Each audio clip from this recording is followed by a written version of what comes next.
May 6 ഈ തീയതിയിൽ തിരുസഭ അനുസ്മരിക്കുന്ന വിശുദ്ധർ: വിശുദ്ധ ഡൊമിനിക് സാവിയോ, വിശുദ്ധ ബെനഡിക്ത, വിശുദ്ധ എയാഡ്ബർട്ട്, വിശുദ്ധ എലിസബത്ത് ജൂനിയർ, വിശുദ്ധ എവോഡിയൂസ്, വിശുദ്ധ ഹെലിയോഡോറൂസും വിശുദ്ധ വെനുസ്തൂസും.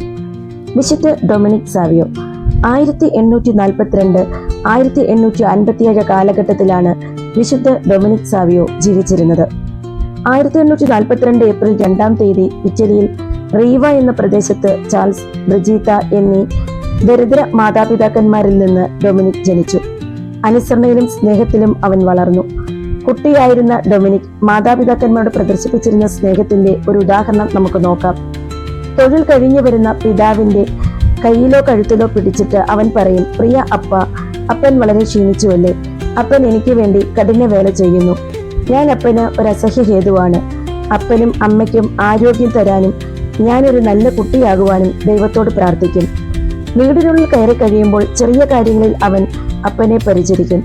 4 വയസ്സായതിൽ പിന്നെ ഒരിക്കലും പ്രഭാത ജപം, രാത്രി ജപം, ഭക്ഷണത്തിനുള്ള പ്രാർത്ഥനകൾ, ത്രികാല ജപം എന്നിവ അവനെ അനുസ്മരിപ്പിക്കേണ്ടിയിരുന്നില്ല. മാതാപിതാക്കന്മാർ മറന്നാൽ അവൻ അവരെ ഓർമ്മിപ്പിച്ചിരുന്നു. 2 നാഴിക നടന്നാണ് പ്രാഥമിക വിദ്യാഭ്യാസം നടത്തിയത്. 7-ാമത്തെ വയസ്സിൽ അവൻ പ്രഥമ ദിവ്യകാരുണ്യം സ്വീകരിച്ചു. തലേ ദിവസം അവൻ അമ്മയോട് പറഞ്ഞു: ഞാൻ ആദ്യ കുർബാന സ്വീകരിക്കാൻ പോകുകയാണ്. എന്റെ കുറ്റങ്ങളെല്ലാം എന്നോട് ക്ഷമിക്കണമേ. ഭാവിയിൽ ഞാൻ നന്നായി പെരുമാറിക്കൊള്ളാം. ഞാൻ ക്ലാസ്സിൽ കൂടുതൽ ശ്രദ്ധാലുവായിരിക്കും. കൂടുതൽ ആദരവും അനുസരണയും ഉള്ളവനായിരിക്കും. അമ്മ പറയുന്നതെല്ലാം ഞാൻ ചെയ്യും. അമ്മ ആനന്ദാശ്രുക്കൾ പൊഴിച്ചു. പ്രഥമ ദിവ്യകാരുണ്യ സ്വീകരണ ധ്യാനത്തിൽ അവൻ എടുത്ത പ്രതിജ്ഞകൾ എല്ലാ കുട്ടികൾക്കും മാതൃകയായിരിക്കും. 4 പ്രതിജ്ഞകളാണ് ഡൊമിനിക് സാവിയോ എടുത്തിരുന്നത്. 1. ഞാൻ അടുക്കലടുക്കൽ കുമ്പസാരിക്കും. കുമ്പസാരക്കാരൻ അനുവദിക്കുന്നതിനനുസരിച്ച് വിശുദ്ധ കുർബാന സ്വീകരിക്കും. 2. കടമുള്ള ദിവസങ്ങൾ ഞാൻ വിശുദ്ധമായി ആചരിക്കും. 3. ഈശോയും മറിയവും എൻ്റെ സ്നേഹിതന്മാരായിരിക്കും. 4. പാപത്തേക്കാൾ മരണമാണ് ഭേദം.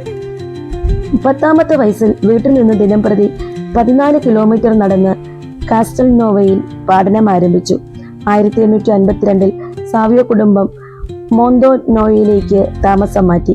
1854 ഡൊമിനിക് പൗരോഹിത്യത്തെ ഉദ്ദേശിച്ച് ഡൂറിനിലുള്ള ഡോൺ ബോസ്കോയുടെ ഓററ്ററിയിൽ ചേർന്നു. അവിടെ അവൻ ഡോൺ ബോസ്കോയുടെ കണ്ണിലുണ്ണിയായി.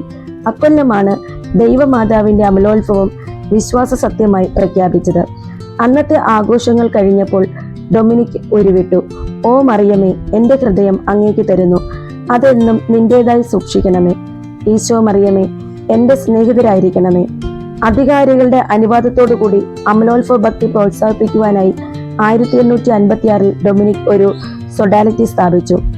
ഓററ്ററിയിൽ കൂട്ടുകാർ തമ്മിലുണ്ടാകുന്ന ഭയങ്കര വഴക്കുകൾ, ദ്വന്ദ്വയുദ്ധവും മറ്റും ഡൊമിനിക് സമാധാനത്തിൽ അവസാനിപ്പിച്ചിരുന്നു.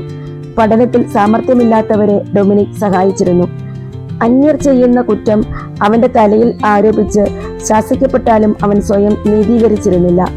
പരിശുദ്ധനായ ഈ ബാലൻ ലോകത്തിൽ അധികം ജീവിക്കാൻ ദൈവം തിരുമനസ്സായില്ല. ഓററ്ററിയിൽ വന്നപ്പോൾ ക്ഷീണിതഗാത്രനായിരുന്ന ഡൊമിനിക് ഓററ്ററിയിലെ 3 കൊല്ലത്തെ ജീവിതം കൊണ്ട് ഒന്നുകൂടി ക്ഷീണിതനായി.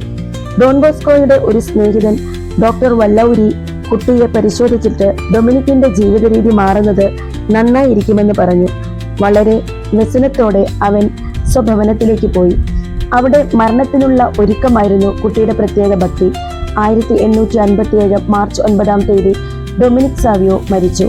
1954 ജൂൺ 12-ാം തീയതി 2-ാം പിയൂസ് മാർപ്പാപ്പ ഈ 15-കാരനെ വിശുദ്ധനെന്ന് പ്രഖ്യാപനം ചെയ്തു. ഇന്നേ ദിവസം ഈ വാക്കുകൾ നമുക്ക് വിചിന്തനം ചെയ്യാം. യുവാക്കൾക്ക് മാതൃകയും ഉത്തേജനവുമായിട്ടാണ് ഡൊമിനിക് സാവിയോയെ തിരുസഭ നാമകരണം ചെയ്തിട്ടുള്ളത്. വിനീതവും അനസ്യൂതവുമായ കൃത്യനിർവഹണമാണ് വിശുദ്ധിയെന്ന് ഫ്രാൻസിസ് സെയിൽസ് പറഞ്ഞിട്ടുണ്ട്. ഡൊമിനിക് ഇത് കരുതിക്കൊണ്ടായിരിക്കണം: എനിക്ക് വലിയ കാര്യങ്ങൾ ചെയ്യാൻ കഴിവില്ല, എന്നാൽ ദൈവത്തിന്റെ കൂടുതൽ മഹത്വത്തിനായി എത്രയും ചെറിയ കാര്യങ്ങൾ ചെയ്യാൻ ഞാൻ ആഗ്രഹിക്കുന്നു എന്ന് പറഞ്ഞിട്ടുള്ളത്.